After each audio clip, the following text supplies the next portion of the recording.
Fala galera, tudo bem? Conforme prometido, voltamos aqui para bater mais um papo agora sobre o capítulo 2. Capítulo muito legal, muito pertinente no mercado de trabalho,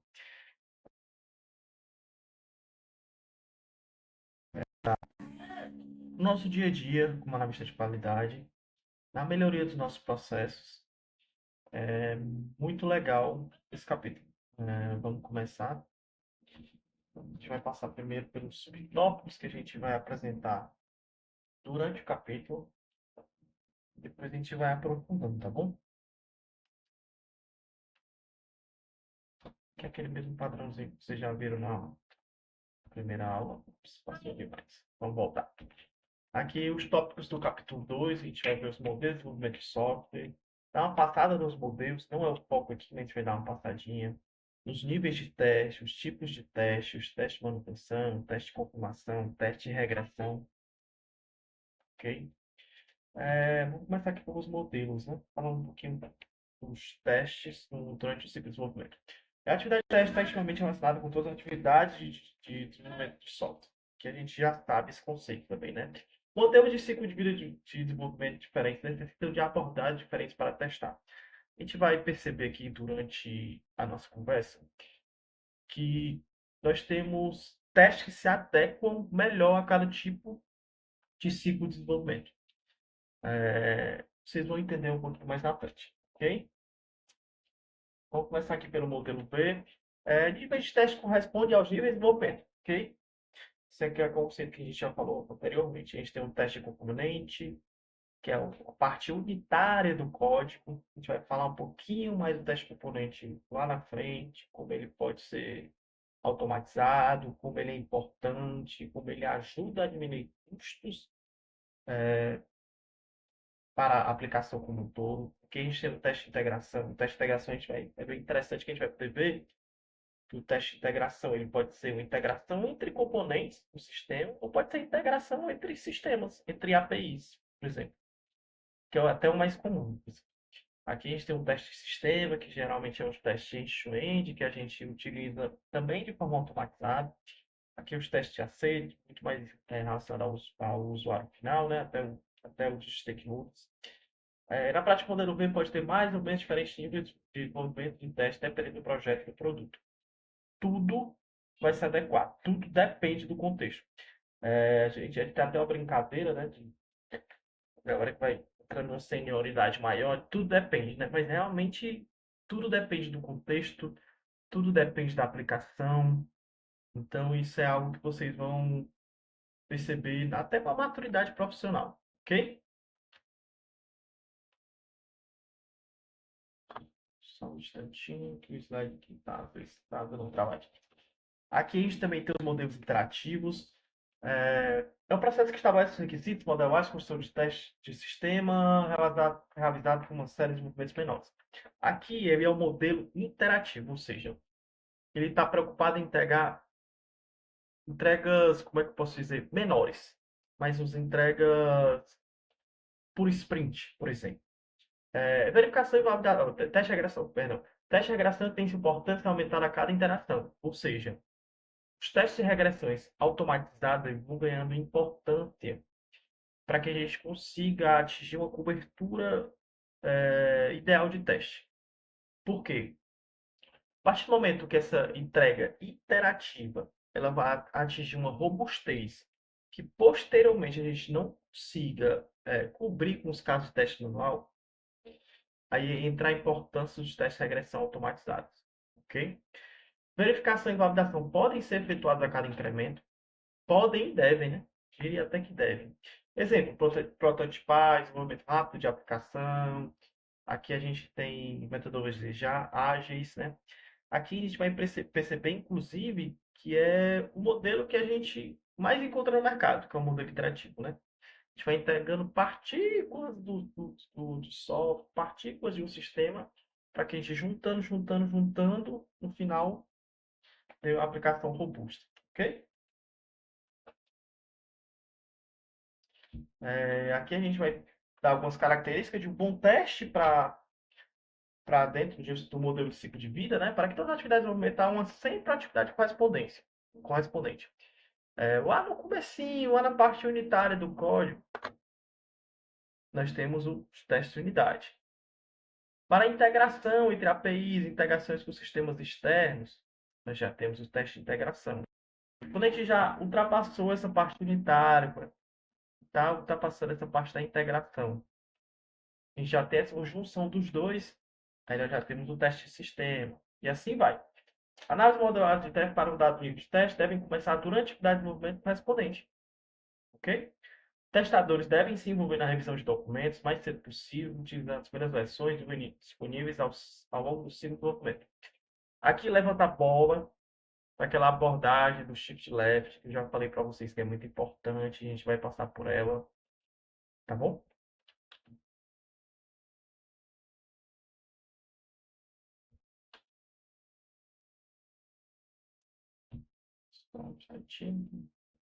Perfeito. Aqui a gente também entra num assunto muitíssimo importante, que primeiramente eu posso falar do mais famoso, né, que é o BDD, que é o desenvolvimento orientado. Nós também temos lá, nós que é o desenvolvimento orientado ao critério de assédio. Nós temos diversas nomenclaturas que eu acho que vale demais a pena vocês darem uma pesquisada. Na certificação, ele não se atém tanto a como funciona, mas ele se dedica mais à definição. Mas como funciona é importantíssimo para vocês que querem atuar no mercado. O BDD, né, que eu posso falar com mais propriedade, que é a gente utiliza o Gherkin também, né? É o mais utilizado no mercado, até no cenário de automação, no cenário de testes manuais. Então, acho que vale demais vocês darem uma lida para entender. BDD, vale a pesquisa aí posteriormente. Vamos lá. Aqui, tá no assunto que eu posso dar para vocês. É um desafio pessoal. É... Desculpa. É um desafio pessoal evoluir cada vez mais na área de DevOps. É uma necessidade do mercado que o analista de qualidade, o analista de testes, ele tem os conceitos de DevOps muito bem definidos. Para a criação de pipelines no teste de regressão, para a criação de pipelines no teste end-to-end, que é o teste de sistema, o mercado cobra cada vez mais que o analista de qualidade tenha conceitos de DevOps muito bem definidos. Que a gente vai dar uma lidinha rapidinho. DevOps é uma abordagem, é uma organização que visa criar sinergia, fazendo com que o desenvolvimento, incluindo os testes e a operação, trabalhem juntos para atingir um conjunto de objetivos comuns. Exige uma mudança cultural em uma organização para preencher as lacunas entre o desenvolvimento e as operações, tratando suas funções com o mesmo valor. Esta abordagem promove a autonomia da equipe, feedback rápido, cadeia de ferramentas integradas e práticas de técnicas como CI/CD. CI/CD aqui são as famosas pipelines, ok? Aqui a gente tem mais um ponto de vista dos testes, alguns benefícios do DevOps. Aqui vocês vão entender como é importante, é como necessário o domínio das definições de DevOps, boas práticas de DevOps na área de teste. Feedback rápido entre a qualidade do código se as alterações afetam negativamente o código existente. CI promove uma abordagem shift left nos testes, incentivando os desenvolvedores a enviar código de alta qualidade acompanhando os testes de componente e análise estática. Promove processos automatizados como CI/CD e facilitam o estabelecimento de testes estáveis. Aumenta a visão de características de qualidade, não só funcionais, como performance, confiabilidade. Isso aqui é importantíssimo. Ó, automação por meio de um pipeline entrega reduz a necessidade de testes manuais repetitivos. Vocês sabem, ou devem saber, eu vou ficar sabendo agora, que a nossa área de qualidade ela tem um boom da automação muito forte. Dificilmente você vai ver uma vaga hoje que não peça soft skills de automação. Então, os conceitos de DevOps, a automação só faz sentido se ela estiver numa pipeline. se ela tiver uma rotina, se ela tiver um monitoramento.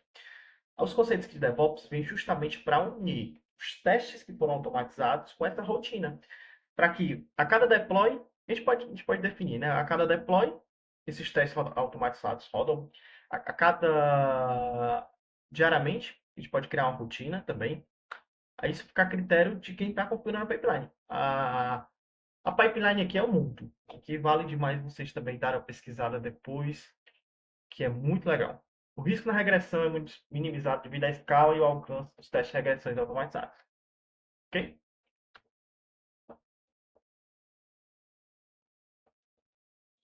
Vamos lá. A abordagem Shift Left. Essa abordagem que eu tanto falo, né? O princípio do teste antecipado é que às vezes é chamado Shift Left, porque é uma abordagem que é realizada mais cedo no ciclo de desenvolvimento do software. Mas isso não significa que os testes posteriores do ciclo devam ser negligenciados.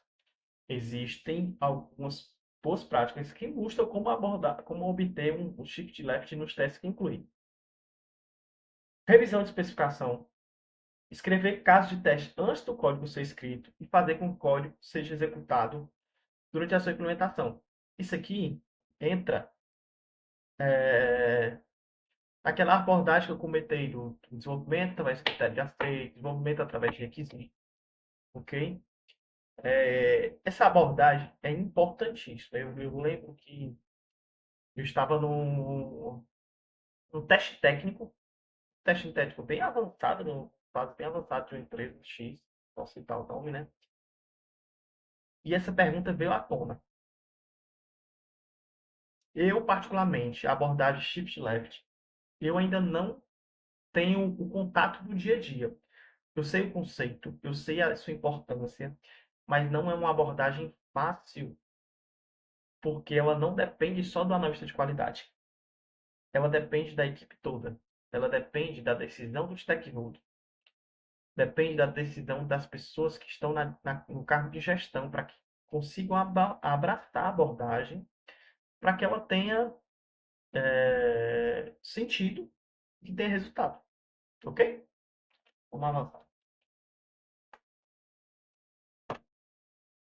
Aqui a gente tem mais um pouquinho falando da abordagem Shift Left, né? Usar o CI, ou melhor ainda, para que depois ela venha um feedback rápido, teste de componentes automatizados para acompanhar o código-fonte quando ele é enviado ao repositório.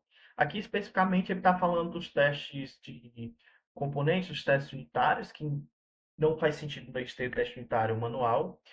Então, ele está falando aqui, basicamente, que se a gente fazer a automação do teste unitário desde a concepção do sistema, a gente consegue trazer muitos benefícios para a nossa aplicação.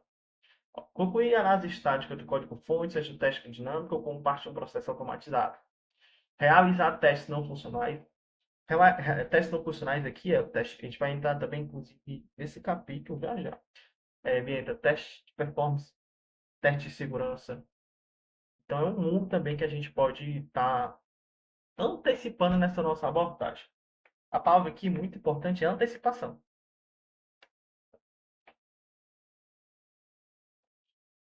Vamos lá. Vamos seguir. E os slides estão demorando um pouquinho mais a passar. Passou mais, vamos voltar. Vamos lá. Retrospectiva e melhorias de processo. Aqui é muito legal porque eu posso trazer uma experiência do dia a dia. Eu acho muito legal quando eu consigo trazer a minha experiência, minha pouca experiência, para quem não sabe, eu estou no mercado há fazer 2 anos, daqui a pouquinho, 1 ano e um pouquinho. Não tenho essas experiências todas, mas eu acho que eu posso agregar um pouquinho com vocês aqui. A retrospectiva são reuniões pós-projetos, geralmente são realizadas no final de um projeto ou de cada interação. Aqui, mais usada no final de cada interação, ok? Ou em um marco de lançamento, ou podem ser realizados quando necessário. O momento da organização da retrospectiva depende do modelo de ciclo de desenvolvimento do software. Nessas reuniões, os participantes, testadores, desenvolvedores, arquitetos, produtos, software, analistas de negócios, discutem o que foi bem sucedido, o que deve ser mantido, o que não foi bem sucedido. Aqui é muito legal o seguinte: quando a gente está exercendo um papel de QA, e não de QC, lembra que eu comentei no capítulo 1 a diferença de QA e QC? A gente é muito atento em melhoria de processo. Aqui na retrospectiva, para a gente debater melhorias de processo. Aqui eu posso citar vários exemplos onde eu tive melhorias durante uma retrospectiva. Durante a empresa que eu trabalhava, nós tínhamos um gargalo muito grande, porque, primeiramente, os desenvolvedores não queriam soltar a feature por inteira para teste. Eles queriam soltar partes de uma feature, partes de um user story para ser testada. Isso estava trazendo diversos malefícios para a nossa aplicação, porque a gente não estava conseguindo ter uma visão de feature, uma visão de funcionalidade muito bem definida. Através de uma retrospectiva, mostrando os benefícios que a gente traria, mudando o processo, a gente conseguiu mudar essa organização de processo. Aqui, a gente pode conversar, pode debater, e a melhoria de processo é a chave fundamental aqui para esse caso. Ok? Vamos avançar.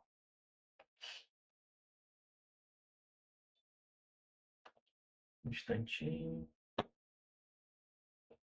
Vamos lá. Aqui a gente vai entrar nos níveis de teste, que é muito legal para que vocês tenham conhecimento, tá? Os níveis de teste procuram defeitos e verificam o funcionamento de componentes.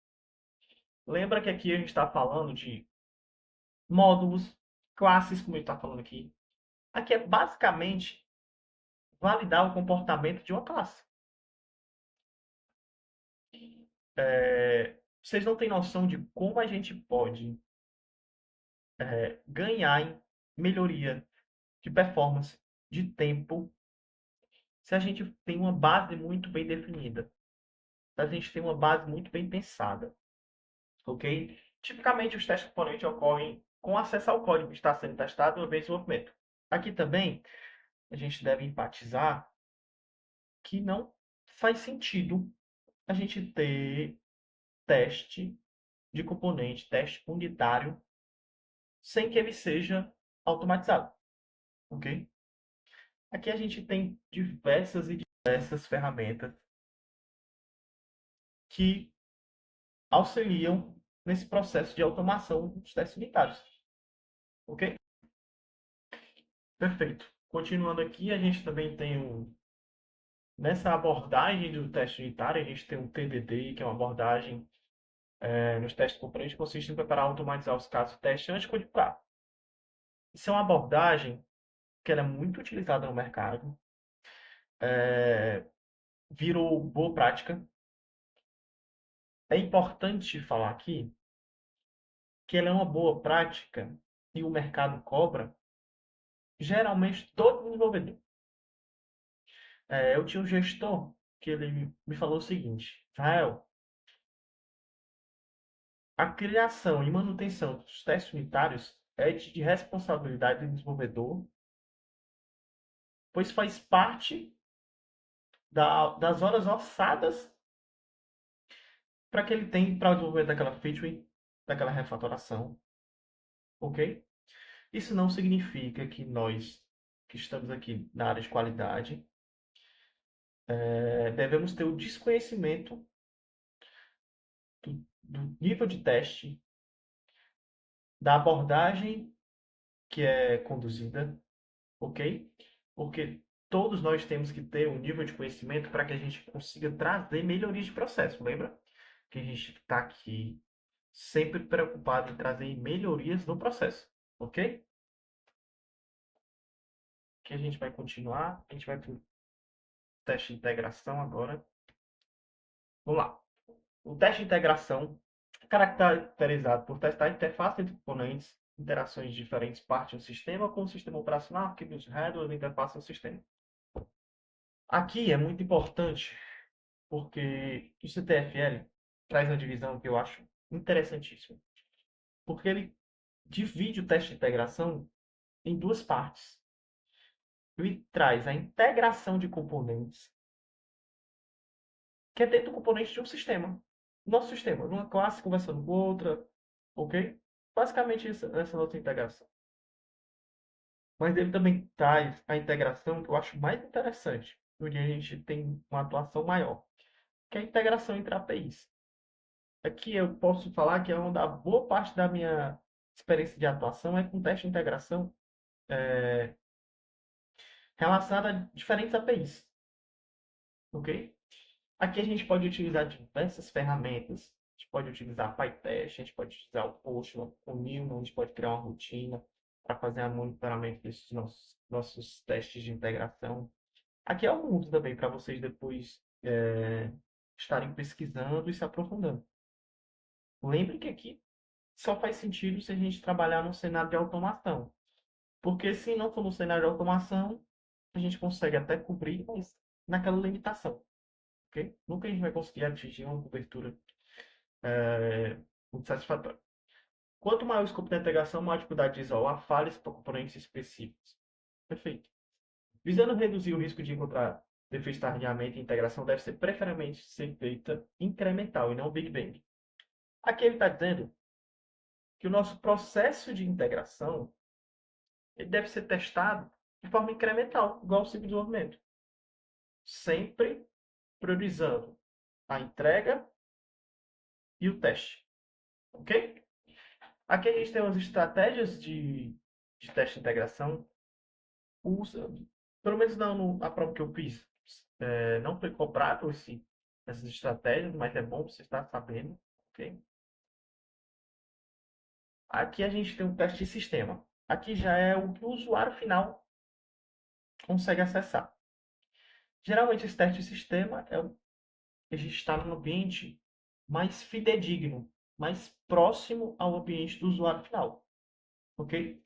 Aqui geralmente é geralmente não. Aqui é onde a gente faz a automação dos testes end-to-end.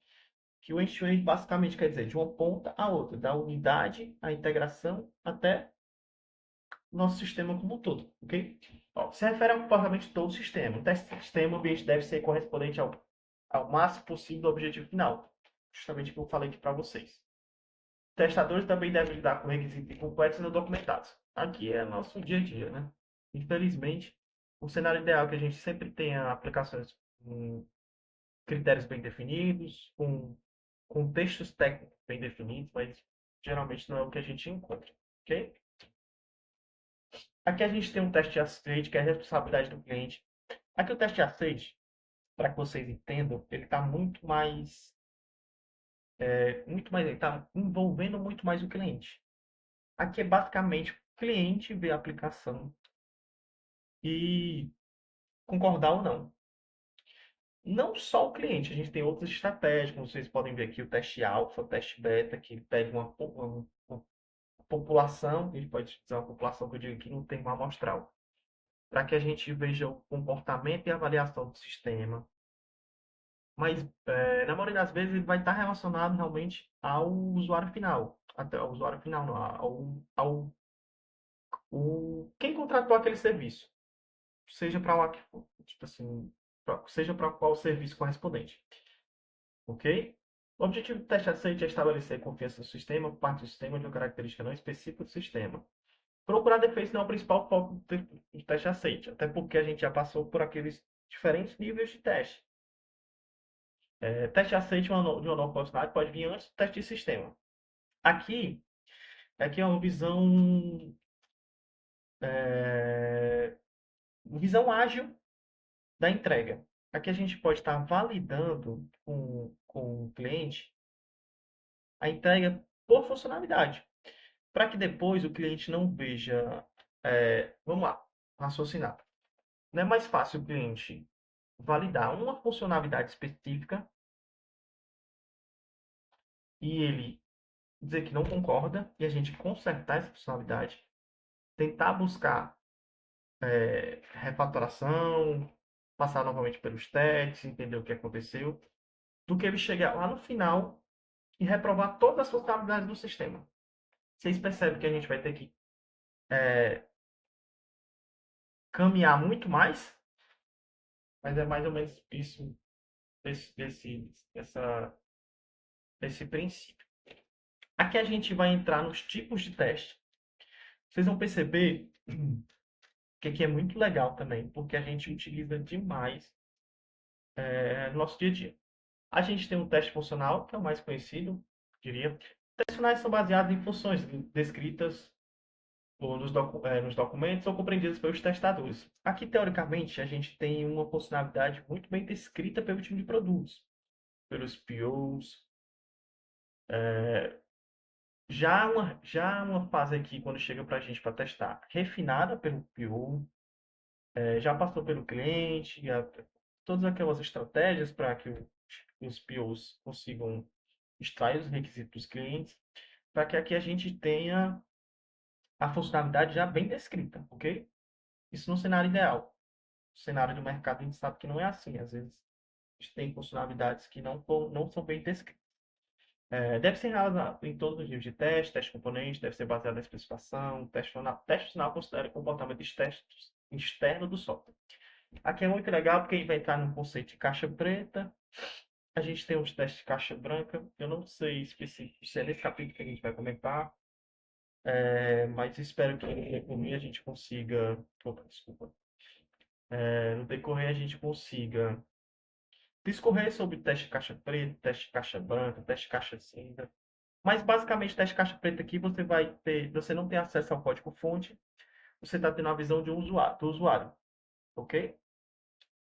Um tipo de teste funcional, um teste de segurança, investiga as funções, Aqui ele está um pouquinho mesclando o teste funcional com o teste de segurança, ok? Que vale também dar uma lida posteriormente. Eu estou correndo um pouquinho mais com vocês para que não fique tão cansativo, para que a gente consiga ver subtópicos, para que vocês, como eu falei no primeiro capítulo, aqui eu estou dando uma orientação, aqui eu estou dando um norte para vocês. Mas é super importante que vocês leiam os sílabos, ok? Aqui eu estou tirando basicamente tudo dos sílabos. Basicamente não, tudo dos sílabos, ok? Aqui a gente vai entrar um pouquinho nos testes funcionais, que é o teste de como o sistema trabalha. Aí a gente lembra que a gente entra aqui, ó, teste de usabilidade, teste de performance, teste de carga, ó, tudo que está descrito. Teste de performance, teste de carga, para quem está entrando no mercado aí, está cada vez mais sendo exigido, porque o tempo-resposta de uma aplicação ele está diretamente relacionada ao quanto o usuário vai conseguir realizar o seu fluxo, seja no e-commerce, realizar o fluxo de uma compra, seja em qualquer outro tipo de aplicação. Então, as empresas estão investindo pesado na performance, tá bom? Então, aqui a gente trabalha com a qualidade, a gente tem que estar preparado. Aqui tem outros diversos tipos de teste que a gente tem não funcionais e que tem uma gama, que a gente pode passar o dia e falar. Aqui ele também fala que os testes funcionais podem ser realizados em todos os níveis de teste. Basicamente, todos os tipos de teste podem ser realizados em todos os níveis de teste, ok? Perfeito. Aqui a gente vai entrar no teste de estrutura, teste estrutural, que é um teste caixa branca, como eu tinha explicado para vocês. Teste caixa preta a gente não tem acesso ao código-fonte. Teste caixa branca a gente já tem acesso ao código-fonte. Aqui é muito legal a gente entrar nesse assunto, porque nós temos empresas que exigem um certo nível de cobertura de código. Tem um projeto na faculdade específico que tem uma parceria com a empresa X, não sei se a gente pode citar o nome, que ela tem uma exigência que, se eu não me engano, é que ó, o sistema como um todo tem uma cobertura de 90% de testes unitários automatizados. Para vocês perceberem a exigência das empresas nesse tipo de assunto. Porque a gente pode perceber que a partir dessa valorização, a gente consegue ter um processo mais maduro, tanto de desenvolvimento como de teste, ok? Recomenda-se utilizar técnicas estruturais após técnicas baseadas em especificação, já que auxilia na medição de eficiência do teste através da avaliação de cobertura de um tipo de estrutura. Em todos os níveis de teste, mais especificamente nos testes componentes, teste de integração, justamente que eu citei, podem ser usadas medidas para medir a cobertura dos códigos, futuramente assim como decorações ou decisões. Ok? Vamos caminhando.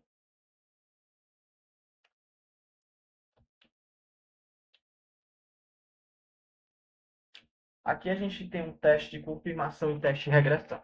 Aqui é muito legal, porque é um conceito que eu aprendi estudando para a CTFL e é um conceito que eu aplico até hoje no meu dia a dia, que é o teste de confirmação. Quando o defeito é detectado e resolvido, o software pode ser retestado para confirmar que o defeito original não foi totalmente, que foi realmente removido, isto é, chamado teste de confirmação. Sabe aquele card de bug que é aberto? E você precisa validar se o bug foi corrigido? O nome técnico que o CTFL usa é teste de confirmação, ok? Aí o teste, a gente vai entrar aqui também no teste de regressão, que é um teste importantíssimo, automatizado também, que ajuda demais na cobertura para que a gente tenha uma cobertura satisfatória da aplicação. O teste de regressão é um teste repetido de um programa que já foi testado. Após sua modificação, para descobrir a existência de algum defeito introduzido ou não, coberto originalmente com o resultado da mudança. Aqui a gente tem que ter uma real noção da diferença do teste de confirmação do teste de regressão. Um teste de confirmação, a correção de um bug, ele pode cair num teste de regressão. Quando a gente executar um teste de regressão, ele pode ter mudado o comportamento da aplicação, trazendo um novo bug. Porém, vocês conseguem ter uma real noção da diferença do teste de confirmação do teste de regressão. Ok? Vamos avançando. Teste de manutenção. Aqui é basicamente a palavra em si, manutenção, ok? Vocês vão entender o conceito. O sistema pode ficar ativo por anos ou até mesmo décadas. Durante esse tempo, o sistema e seu ambiente podem ser corrigidos, modificados ou completados. Teste de manutenção por migração pode incluir testes operacionais de novo ambiente, tanto quanto a mudança de software.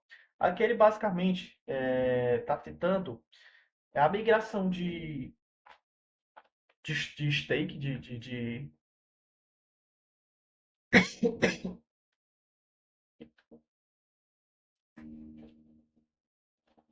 Por último, a gente tem aqui o teste de manutenção.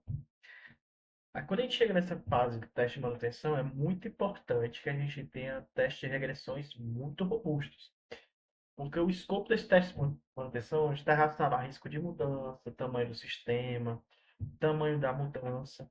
Aqui a gente também auxilia com os dados para saber se a mudança ela vai alterar o sistema como um todo. Aqui a gente tem o teste de manutenção por migração, que é um exemplo, né? Pode incluir testes operacionais com novo ambiente, tanto quanto a mudança de software. Além de testar o que foi alterado, o teste de manutenção inclui o teste de regressão massivo, que eu estava comentando para vocês, para as partes do sistema que não foram testadas. Ok? O teste de manutenção aqui ele é o que encerra aqui os subtópicos do capítulo 2. Eu espero que esse capítulo tenha sido muito proveitoso para vocês. A gente tem diversas técnicas, diversas coisas que a gente pode estar utilizando no mercado, diversas definições, é para fugir daqui, diversas definições, diversos princípios que a gente utiliza no mercado dia a dia. Então, vale demais vocês darem uma lida, darem uma atenção a esse capítulo 2.